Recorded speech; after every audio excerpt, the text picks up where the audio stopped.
अब सवाल ये खड़ा होता है कि जो सैकड़ों साल बाद होगा वो लोगों को अभी से कैसे पता है, और जो पता है वही सच है। इतना विश्वास कहां से आया?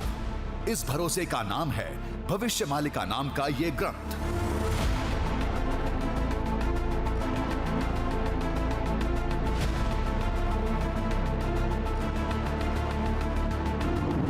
भविष्यमालिका ओडिशा के जगन्नाथ संस्कृति से जुड़ा एक 600 साल पुराना ग्रंथ है, जिसे संत अच्युतानंद दास और उनके पंच सखाओं ने लिखा था।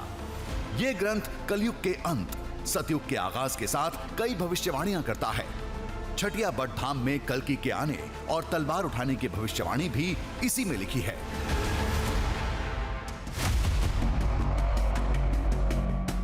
तभी लोग मानते हैं कि भगवान जगन्नाथ, जो भगवान विष्णु के ही रूप माने जाते हैं, वो कलयुग के अंत में पुरी से विलुप्त होंगे, फिर कल की अवतार लेकर इस धाम में प्रकट होंगे, जैसा उस ग्रंथ में लिखा है।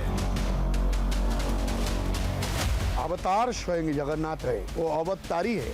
उन्हीं से सब अवतार निकलते हैं और आते हैं दुनिया पर धर्म स्थापन करके फिर वापस जाता है, जिसको बोलते हैं लीन हो जाता है, ब्रह्मलीन। वही एक कला बाकी है जगन्नाथ के अंदर में, जो आकर कल के अवतार होगा।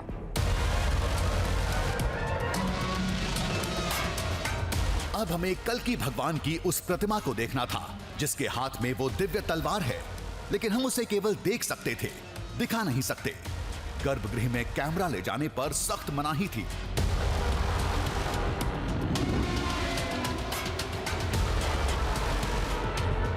इसी सख्ती की वजह से उस अद्भुत प्रतिमा की एक भी तस्वीर कहीं नहीं दिखती। यहां तक कि धाम के आसपास की दुकानों से भी ये नदारत थी।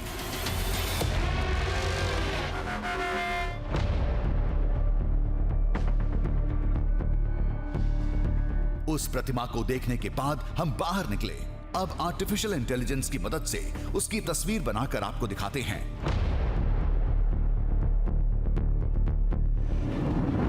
वो गारे मिट्टी की सुर्खी से बना एक अद्भुत विग्रह था। पूरी प्रतिमा काली थी।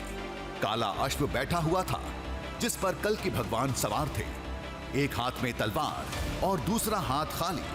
प्रतिमा के पास एक छड़ी पर सुदर्शन चक्र को सूर्य की तरह लटकाया गया था। खास बात यह थी कि प्रतिमा का चेहरा भगवान जगन्नाथ का था।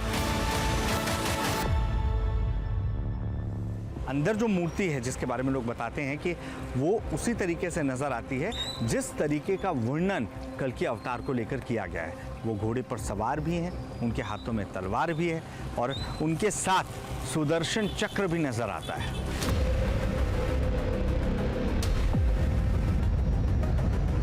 दावे के मुताबिक कलयुग के अंतिम दिन ये अश्व खड़ा हो जाएगा और कल्कि के हाथ में जो तलवार अभी दिख रही थी वो अपने असली रूप में आ जाएगी।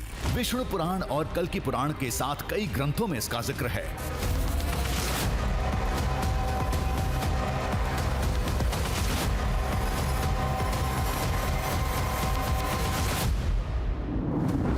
कहीं पर कल्कि की तलवार को रत्नमारु कहा गया है। ये भगवान शिव के खड़ग का नाम था। कई जगहों पर इसे नंदक नाम दिया गया है, जो भगवान विष्णु की तलवार थी। जब युद्ध की तैयारी होगी, जब वहां से विलुप्त हो जाएंगे भगवान, तब उनका पर्दा उठेगा और वो अपने साक्षात रूप में कल्कि अवतार में आएंगे और विश्व का कुछ मतलब उद्धार करने के लिए भगवान अपना खंडा उठाएंगे। 12 हाथ का कहें या 12 लोगों के या और भी ज़्यादा लोगों के रूप में वो तलवार उठेगा। वहीं से तलवार का आरंभ होगा। इसीलिए कहा जाता है भगवान कल्कि अवतार में छतिया में ही बैठे हुए तैयारी करके कि मुझे किस रात में या किस समय मुझे खड़े होना पड़ेगा युद्ध की तैयारी में।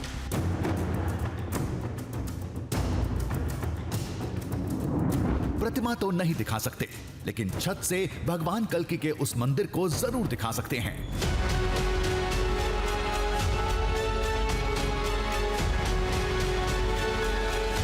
आज पहली बार कोई कैमरा मंदिर की छत तक पहुंचा था। पहली बार इस मंदिर की तस्वीर दुनिया के सामने थी।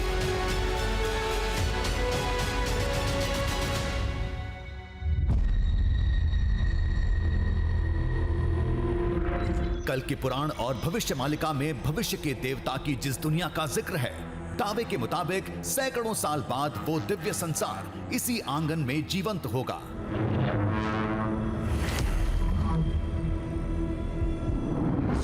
परिसर में कई मंदिर थे, लेकिन हमारे लिए ये 3 सबसे अहम थे, जिसमें से एक भगवान बलभद्र का धाम है। उसके ठीक बगल में कल की भगवान का, जिसके गर्भगृह में तलवार वाली अद्भुत प्रतिमा है, और इनके पास है मां सुभद्रा का धाम।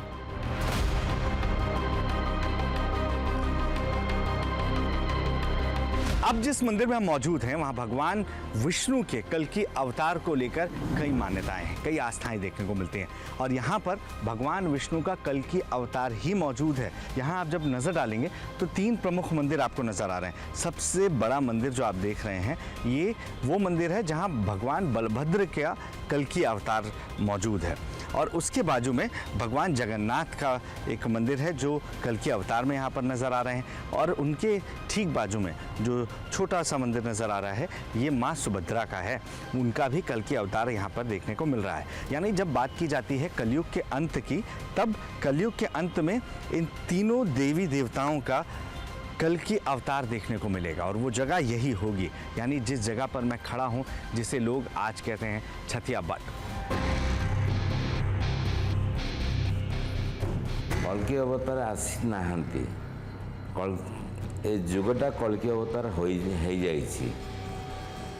जहाँ जहाँ जोठी हवा कथा ता हो चलीछि, किंतु आमे कहूचे जे जगन्नाथ बलभद्र सुभद्रा आसीबे, तांकर शक्ति आसीबे कि से स्वयं आसीबे ताहा काहारी की मालूम नहीं।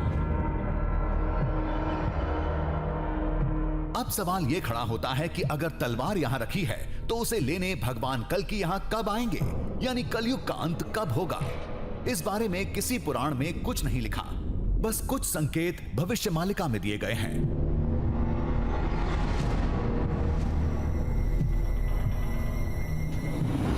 जब कोई पक्षी जगन्नाथ मंदिर के शिखर के ऊपर से उड़ेगा, जब मंदिर के शिखर पर लगी पताका में आग लग जाएगी, जब समुद्र का पानी जगन्नाथ धाम की 22 सीढ़ियों को लांघकर गर्भगृह तक पहुंच जाएगा, भविष्य मालिका के मुताबिक वो कलयुग का अंतिम दिन होगा, और उसके बाद भगवान कल की छटिया बट धाम में प्रकट होंगे।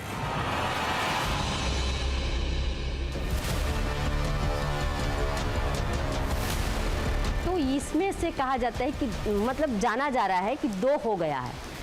आग भी लग चुका है झंडे में, पक्षी भी ऊपर से जा चुका है। तीसरा जो है समुद्र का पानी 22 सीढ़ियों पे अभी नहीं हुआ है, तो पता नहीं कि ये कब होने वाला है। तो भगवान अपना तलवार लेकर तैयार हैं कल की अवतार के रूप में छतिया में। अगर ये तीसरी घटना भी अगर हो गई तो भगवान छतिया में तलवार उठाने के लिए कल की अवतार में अवतरित हो जाएंगे।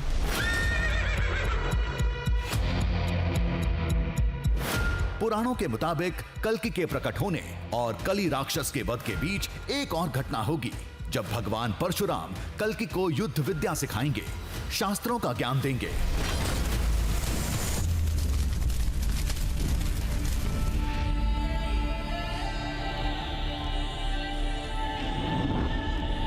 ग्रंथों के मुताबिक ये सब होगा महेंद्रगिरी पर्वत पर। आस्था और मान्यता के मुताबिक जो चिरंजीवी महर्षि परशुराम का घर माना जाता है।